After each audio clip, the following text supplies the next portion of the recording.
side by side into turn 8. Vettel gets the line. Grosjean's still there, and he holds on. And Vettel will have to try and do it on the next straight as well, as they all get past Charles Peak, move from Di Resta at the back. But here comes Vettel now. He's got a much better run out of the corner. Gets in front. Grosjean's not giving up though. He goes one way, then the other, trying to go around the outside. Vettel eventually gets it. Well, Sebastian had to dive onto this sort of turquoise painted part of the track very early as he left turn 9 to say to Grosjean, I'm there. And in the end, that was nice, tidy racing between them. Yeah, but exciting stuff. I'll tell you what that's also interesting is that Heikki Kovalainen is currently running in 12th place. Now, that's very crucial for a team like Caterham. It's very early stages in the race, but Caterham are actually behind Marussia in the team's ranking at the moment, thanks to a 12th place scored by Timo Glock in Singapore. Right now, Kovalainen is in 12th place, just ahead of Bruno Senna and Jean-Eric Vergne. Talking to Charlie about that, so whether Grosjean, I don't quite know why Grosjean would have been upset. Well, it would have been helpful if they played in the full radio message. Now he's dived off across the outside the white line, you can see there, to make that pass, and they'll look as to whether, what is it, the outer white line or the inner white line that counts. Let's just see the replay as they run down into turn 8. This will be 200 miles an hour in the slipstream, and we have Grosjean effecting a pass on the Marussia, and it all comes down to braking. At this stage it looks like Sebastian's got the corner, but then we'll see Grosjean comes back, and then this is what they're going to have a little look at here. So Sebastian dives to the right hand side. Now, which line constitutes the limit of the track? I've never seen two white lines.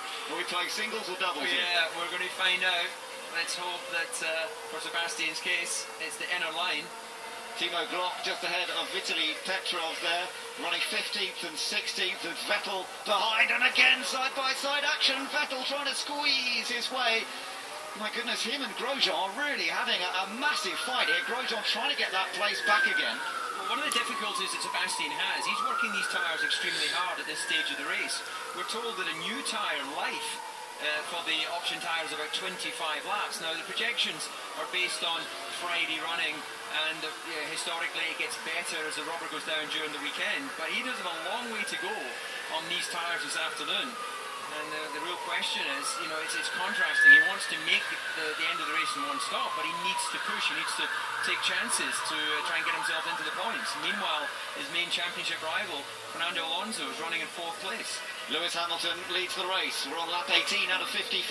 Kimi Raikkonen is in second, 2.6 seconds behind. Maldonado's in third. Alonso has just about managed to hold fourth from Webber. Button is still in 6th place. Then Massa, Perez and Kobayashi. Michael Schumacher is still in 10th. Behind Schumacher is Ricciardo 11th. Kovalainen is 12th. Senna, Vergne, Glock the top 15. But then we've got Petrov and Vettel still making a move. But we gather that Sebastian Vettel has been told to let Grosjean go past, and that is because of what happened with the white lines, I guess. Well, I think actually what we saw was Sebastian repassing Grosjean, having already let him pass. Okay. And I'm presuming that's what took place there. So Red Bull not taking any chance at all as Sebastian makes his way past the Glock there in the Marussia that's down into turn 8. So he managed to allow Grosjean past again, retake that position, and in effect the pass once more. I remember we had a similar situation with Lewis Hamilton in Spa, where he allowed the car to pass him and then immediately repassed him into the first corner. So it'd be interesting to get a replay just to see where that manoeuvre was actually delivered to Grosjean on the racetrack. On board with Mark Webber here, still chasing after that Ferrari, and Red Bull's chances of wrapping up the Constructors' title here not looking quite so good. They're still going to have a big lead, but both Ferraris are in the top 7 at the moment.